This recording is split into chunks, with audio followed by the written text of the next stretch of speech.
Welcome back. Commuters going down routes plied by bus rapid transit vehicles have been reacting to increased fares on those routes. The hike affects 3 major operators in the state, including BRT buses and LAG buses. The Lagos State government announced an increase of 20 to 50% on 61 routes 2 weeks ago. It's morning at Ojota, a major nerve center in Lagos. People go about their business, but the hike in BRT fares is met with mixed reactions. I think the government should look at what this would eventually turn into. If at this time you are looking at less than 20 persons on the queue here.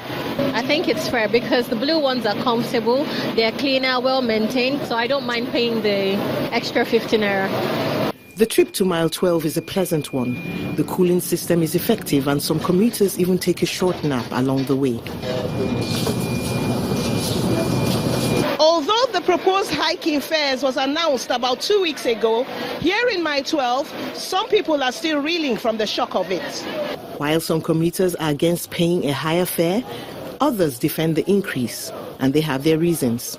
We saw what happened to the first BRT. They crashed at the end of the day. But for the maintenance of these buses, there's need for them to increase the price. Look at how much they're selling the tire is at the high price. Before they were selling it 40,000 and now 80,000 and above.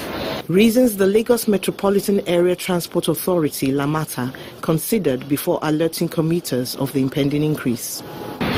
We are all experiencing the current economic downturn, which has affected all phases of our lives. As a consequence, public transport has been severely impacted.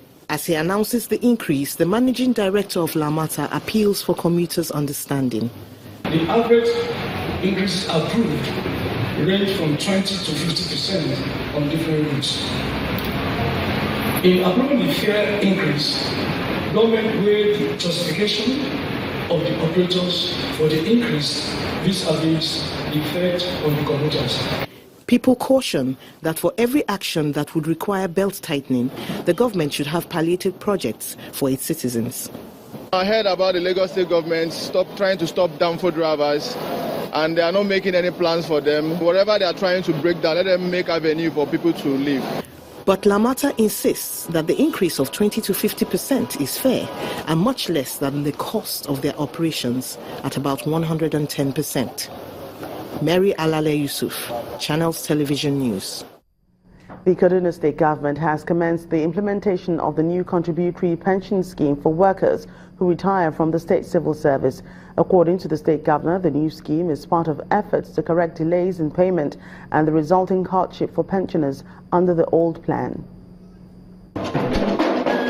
It's the launch of payment of pension benefits under the contributory pension scheme in Kaduna. Governor Nasser El-rufai, assisted by the PENCOM Director General, present exit letters to the first beneficiaries under the new pension scheme. Under the old scheme, retirees had to queue for days to get their pensions. Some of them even die in the process. This is premium pensions. But as the PENCOM DG explains, this contributory scheme is meant to put an end to that experience. I am pleased to note that the Kaduna State government has taken full advantage of this support with outstanding results achieved in a short span of time. We wish to assure His Excellency that the Commission will continue to provide the required support towards ensuring that Kaduna State attains full implementation status of the CPS along with its attendant benefits for all. Thank you, sir. Going forward, the Governor of Kaduna State says this process will ensure that beneficiaries will not lose out. Over the years, the pension system has been a nightmare for the pensioner and a heavy strain and fraud-prone burden on the resources of government. We do not think it is fair that the pensioner should face delays in payment or be subjected to the perennial task, the stress of physical verification, often in arduous conditions. However, he has this to say to non-participants. We notice that many public servants who are skeptical of contributory pension chose to retire before the 31st of December, before it took effect. We wish them well in retirement, but as I said, they have made a big mistake. Although many states are yet to domesticate the scheme, the Kaduna state government believes with clear rules and transparency, the new pension scheme is fairer and more sustainable.